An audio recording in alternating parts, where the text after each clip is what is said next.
Rəqsana xanımdan yeni bir xəbər var. Daima mən də izləyirəm. Bilirəm ki, izləyicilər də istəyir ki, Rəqsana xanımdan hansısa bir xəbər alsın, son durumu, əhvalı, səhhəti necədir. Təbii ki, izləyicilərimiz üçün, tamaşaçılarımız üçün, onu sevənlər üçün maraqlıdır. Amma ekstrasens bəzi açıqlamalar edib müğənni Rəqsanə İsmayılova ilə bağlı. Ekstrasensin adı Natavan Qarayeva, onun tezliklə azadlığa çıxacağını deyib. Amma bəzi üzücü xəbərlər də deyib. Nəyə görə?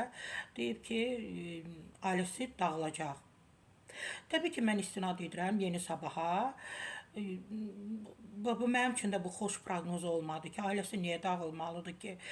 Ekstrasens bildirib ki, Natavan Qarayeva ailəsi bütöv dağılacaq. Rəqsanə xanım hazırda hamının marağındadır. Həyatında yaxşı şeylər görmürəm. Lakin bunun müddəti qısa olacaq. Tezlə azadlığa çıxacaq, amma ailəsi dağılacaq. Rəqsanə xanımın.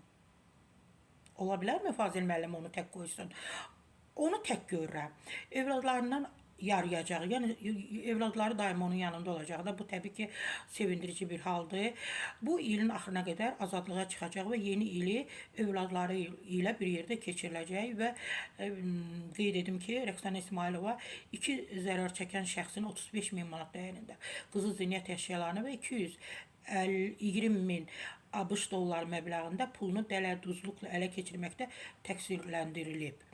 Təbii ki, biz də arzulayarıq ki, evində, eşiyində olsun, ailəsində, uşaqlarının yanında olsun.